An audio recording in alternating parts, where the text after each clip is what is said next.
Kaixo, ongi etorria, polinomio baten erroa zer den eta nola kalkulatzen den ikusiko dugu. Hortarako aztertu dezagun bere definizioa. A zenbakia, PX polinomioaren erro bat da, baldin PA berdin 0 bada. Horrek zesan nahi du, polinomioan A zenbakia ordezkatuz, ateratzen bazaigu zenbakizko balioa 0, orduan erro bat dela.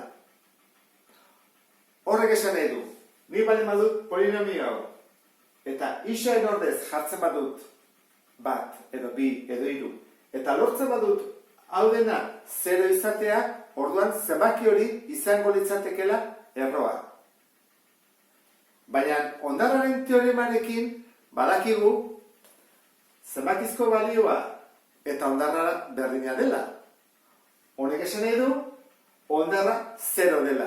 Zenbakizko balio ere 0 delako. Baina ez hori bakarrik. Gainea, isakenarekin zatigarria izango litzateke. Hau da, haren ordez jartzen badugu minusa, atako litzaiguke ondarra 0. Eta bukatzeko, gai askiaren zatitzailea izan beharko luke, A zenbaki honek. Orduan, ikusi dezagun nola egiten den.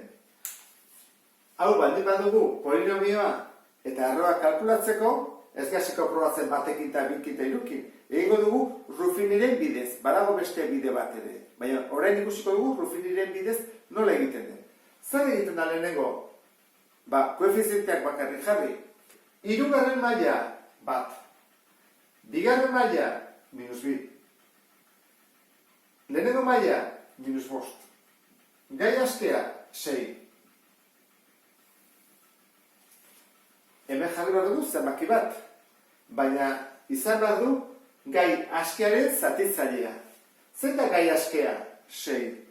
Zein dira bere zatitzaileak? Hemen jarriko dut zatitzaileak. 6-enak dira. Izaiteke bat edo -1, bi edo -2, hiru edo -3, 6 edo -6. Asko ez da? Guztiraz, lau eta lau, 8. Saiak erasko imako behituzke, goazen probatzea batekin adibidez, gero ikusiko dugu bikin eta horrela. Jarriko dut hemen bat. Ego dugu. Jaisten dugu, bat bider bat, -1, diagonalean bidertu, -1, -6, eta atain zei, bat bider -6, -6, 0. Orduan, lehenengo erroa aurkitu dugu. Jarriko dugu hemen. Erroa, berdin, bat. Zenbat erro egon daitezke? Gehienez, polinomioaren mailaren aina. Zein da polinomioaren maila? Hirugarren mailakoa. Horrek zesan nahi du, gehienez egon daitezkela 3 erro, kasu honetan. Egon daitezke bi, bai, gerta daiteke bi bakarrik egotea edo bakarra egotea. Erroak erabiltzen dira polinomioak deskonposatzeko. Horregatik, guk egingo duguna izango da, jarri, zatidura,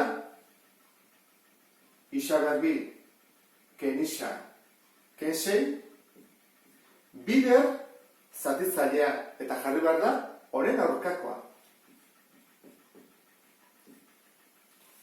Horren, erroak erabiltzen dira deskonposatzeko.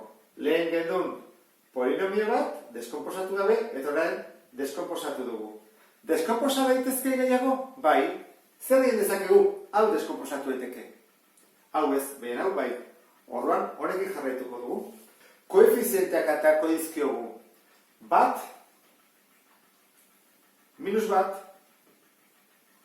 eta -6. Bigarren maila, lehenengo maila, gai askea. Eta hemen jarri behar dugu, bere zatitzaile bat. Hauetako bat. Horrean, probatu dezakegu adibidez, biarekin.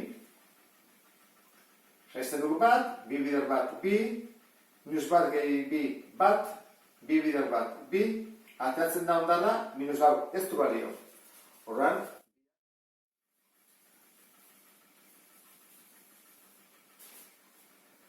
probatu dezakegu ere, -2arekin. Ea ze gertatzen den, jaisten dugu bat, bidertuz minus bi, batuz minus iru, minus bider minus plus, 0. Beste erro bat lortu dugu. Horren, bigarren erroa hemen dugu, minus bi. Eta hirugarren erroa, hau da, behira ze jartzen du. Ixa eta geben zenbaki bat. Orduan, kontuz honekin. Aldatu egin beharko dugu ikurra. Hori, hiru. Hau dira, hiru erroak. Eta esango duzu, zergatik aldatu behar diot, behira zer gertatzen den. Nik hau, deskomposatzerakoan, zer jartzen da? Honen aurkakoa, ixa gehi bi, eta zatidura, ixa keniru. Eta lehen digendu nagoen. Plus, minus jarri barko nuke erroantzat. Erroa dira hauen aurkakoak. Minus, plus, hemen dago bezala. Orduan, ikurrarekin hau daitezke arazoak. Noiz den plus, noiz den minus. Baina goratu, erroa kalkulatzeko, izaten da, Ruffini erabiltzen dugun hemengo berdina, eta hemengo aurkakoa. Ulertu da, ezta? Pentsatzen dut, orain praktikarekin eta hobeto modatuko zidala. Beste bat arte, agur?